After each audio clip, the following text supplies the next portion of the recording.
É uma alegria estar com o professor Ademir Menin para o nosso Café do Dias. E esse é o primeiro Café do Dias, viu? É uma honra para mim. A honra para mim, né? Participar do primeiro, fazer a abertura, né? Fazer a abertura dessa playlist, que é uma conversa informal sobre tema, né, de interesse seu. Podemos começar, então, apresentando quem é o Ademir Menin. O que você diria sobre você mesmo? Sobre mim mesmo?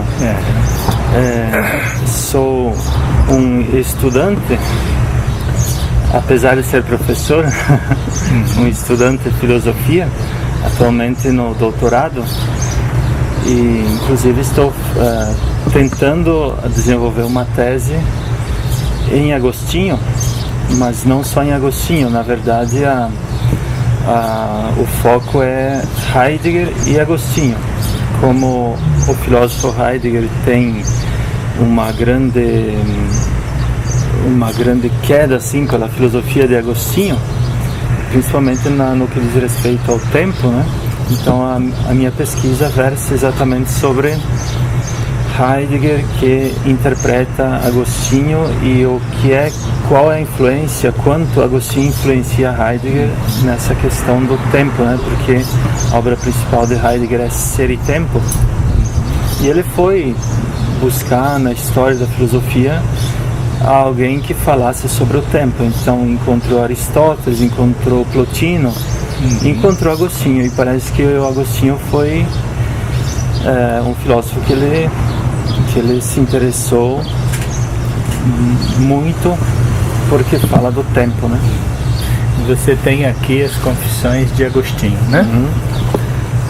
Esse é o livro. Mostrar. Isso, o livro que é um dos tantos escritos de Agostinho, né? As Confissões, que na verdade é uma espécie de diálogo de Agostinho com Deus, né? E que tem muitos momentos em que ele dá pérolas filosóficas, né?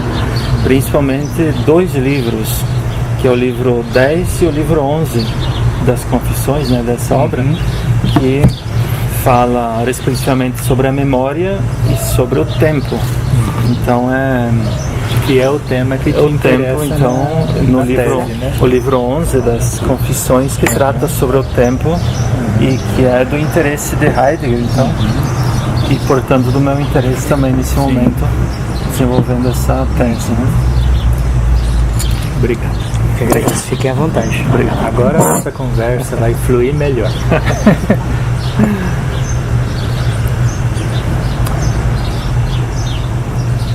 Mas existe hoje espaço, né, para um autor tão antigo, e principalmente espaço na filosofia, para um autor antigo como Agostinho, e que é sabido que ele é mais teólogo do que filósofo? Na verdade... Você, como estudioso de Agostinho, através de Heidegger, mas estudioso também de Agostinho, né? Pois é, na verdade eu procuro demonstrar isso também. Estou tentando demonstrar esse lado de Agostinho, que ele é tão visto como teólogo, mas eu estou procurando estudá-lo só como filósofo. Não é possível separar as duas coisas em Agostinho, né? Mas estou tentando ver o que é que ele diz sobre a filosofia. De fato, uma das minhas ideias fortes é que Agostinho, aos 19 anos, leu um escrito de Cícero, o filósofo romano, né? Um escrito que nós não conhecemos mais, só conhecemos por causa de Agostinho, que se chama Hortensius. E foi ali que ele abriu, essa obra de Cícero abriu o mundo da filosofia para Agostinho. Se apaixonou pela filosofia, né? Ele confessa isso nas Confissões, né? Que ele se apaixonou pela filosofia lendo o Hortensius de Cícero. Então, isso aos 19 anos de idade.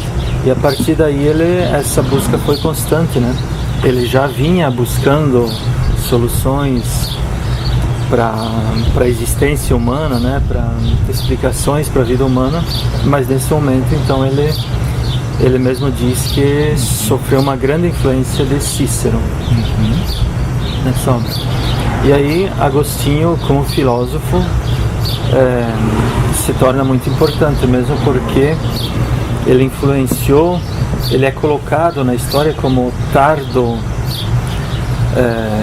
antigo, né? Quer dizer, ele é às vezes ele é dito medieval, mas na verdade ele é um filósofo antigo, da parte mais tardia da antiguidade, né? E ele influenciou grandemente todo o medioevo, inclusive Tomás de Aquino, que é aristotélico, né? Mas temos aí muitos filósofos até na modernidade, na contemporaneidade, que estudaram Agostinho. Por exemplo, o pai da modernidade, Descartes, também tem momentos agostinianos. Ou então o próprio Russell, fundador da fenomenologia, o próprio Heidegger, falam muito de Agostinho, né? Mas só para citar poucos, mas tem muitos que falam. Bergson também tem um tratado sobre o tempo que às vezes dá a impressão que está copiando de Agostinho, né? Certas coisas. Então muitos filósofos voltaram a olhar para Agostinho. Então, de fato, ele como filósofo teve muita influência ainda hoje. E é possível a gente identificar um tema aqui, que a gente pudesse dizer é o tema central do pensamento de Agostinho, tanto para a filosofia quanto para a teologia, que unificasse todas as obras? Nesses dias mesmo eu ando estudando isso e escrevendo também em relação às confissões, mas eu poderia dizer em relação a toda a obra de Agostinho, que o tema central é o homem. Então, diria, podemos falar tranquilamente de antropologia agostiniana, né? O homem, porque a preocupação dele é sobretudo o homem, o ser humano, né? A existência humana. Aí ele fala muito, é claro, não podia ser diferente, fala de Deus, mas sempre em relação ao homem, para dar uma resposta ao ser humano, né? E a coisa interessante é que isso se liga muito à filosofia. A filosofia é toda voltada ao ser humano, né? Você citando o homem, Agostinho, eu lembrei de Tomás, que se em Tomás Deus é o tema central, né, poderíamos então dizer que em Tomás Deus é o tema central e em Agostinho seria o homem. O homem é o tema central, né? Ele está sempre preocupado com o homem. Inclusive as confissões, parece-me... Começa a descoberta do homem interior, né? O homem interior, né? Nas confissões me parece que não se pode mais nem falar em uma autobiografia, senão em uma história de um ser humano, mas que pode ser estendida para todo ser humano que está preocupado em dar alguma explicação para a existência humana, né? Porque lendo Agostinho a gente percebe que muitas coisas são nossas, né? Parece que ele adivinhou certas coisas da vida humana, né? Mas ele teve todas essas experiências, essas grandes problemáticas para resolver durante a sua vida, que são comuns a todo ser humano, né?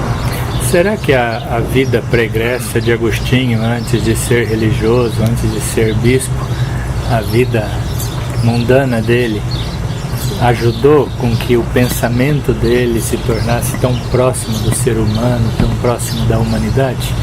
Não é aquele pensamento assim desencarnado, né? O que você acha? Eu acho que sim. Será? Eu tenho certeza que sim, porque... Será que viver uma vida de pecado ajudou? Ajudou, porque a vida humana, podemos dizer, falando em vida de pecado, de problemas e complicações, é a vida humana, né? Então essa vida anterior foi importante para ele. Inclusive ele conviveu... Eu não quis dizer que pecar seja bom, né? Não quis dizer isso.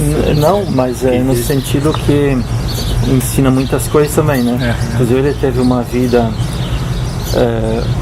matrimonial, mesmo que não podemos dizer uma vida matrimonial no sentido legal da palavra, mas teve também um filho, e ele escreve também sobre o Adeodato, né?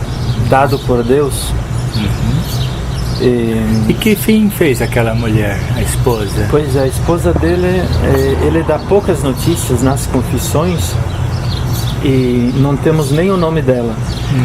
Ultimamente eu li um livro que se chama Vita Brevis, de Jostein Gaarder, que é o mesmo autor de Mundo de Sofia, né? E ele é um romance, é uma ficção, mas ele dá ideias interessantes sobre... Mas não tem fundamento histórico, não, né? Documental, não. É ficção, né? Seria essa vida breve seria uma hipotética carta de Flória Emília, que seria a esposa do Agostinho, do Adeodato. Isso. Que ela reclama, ela fala, manda essa carta para Agostinho reclamando. Ela se coloca na posição de ter sido uma mulher abandonada por ele, né? E daí vai relembrando coisas que nas confissões ele não diz. Então ela reclama: por que você não escreveu nas confissões isso? Inclusive uma coisa bem hipotética, né?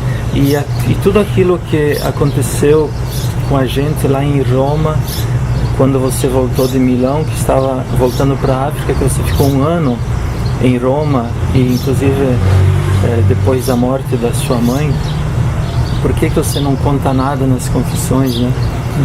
Mas são todas, não tem nenhum fundamento histórico isso, né?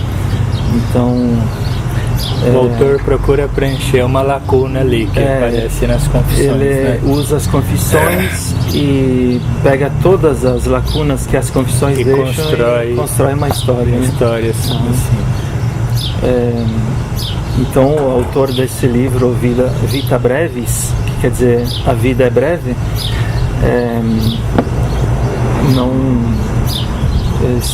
se ele encontrou realmente esse escrito em latim, ele diz, deveria se pronunciar melhor.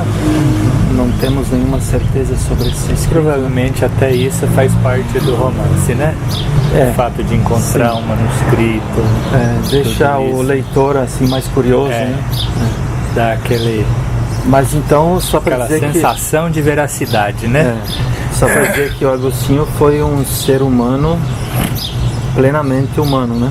O que se faz também com os outros filósofos, me parece que temos a tendência de elevar esses seres humanos a um patamar que não é humano, tirar ele, desencarnar esses... Principalmente quando o pensador é também santo, né? Daí pior ainda, né? E a gente sabe que foram seres humanos como nós aqui, né? E que talvez escreveram um pouco mais que a gente, mas que tiveram também as experiências de vida duras e aí sofreram e tal. Acertaram, erraram, pecaram. Exatamente. Humanos. Agostinho amaram, né? Amaram, odiaram. Sim, também. Então imagino, eu estava pensando nesses dias, a própria mãe de Agostinho, dita Santa Mônica, né? Agora pensando melhor, tendo mais conhecimento de Agostinho, deveria ser uma mãe daquelas bem que pega no pé demais, né? E uma sogra, então? Uma sogra exemplar. Preenche todos os modelos. Porque Agostinho fugiu da África junto com a sua mulher, né?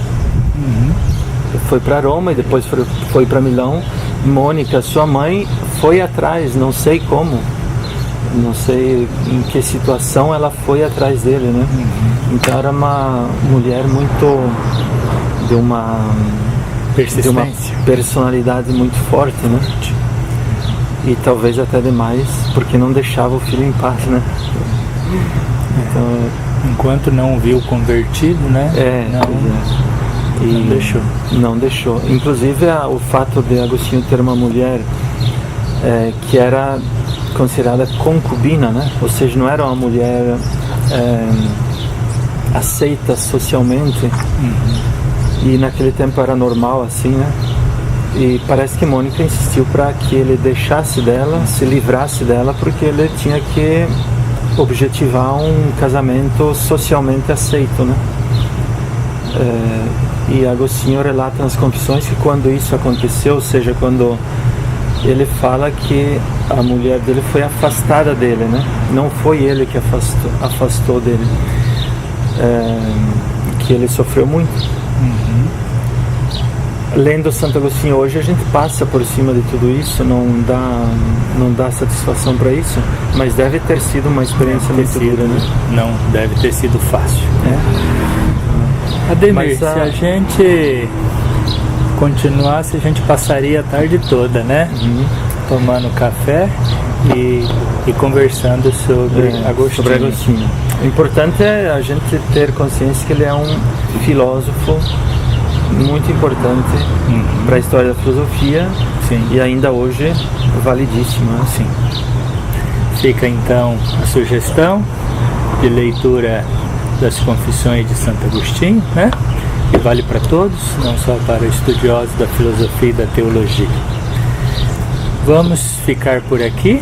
Obrigado pela atenção. Agradecemos a presença, né, por ter aceitado o convite, professor Ademir Menin. Eu é que agradeço. Doutorando em Heidegger e Agostinho. Agradecemos a hospitalidade do Gelato Nobile, que hospeda o Café do Dias, né? E até a próxima.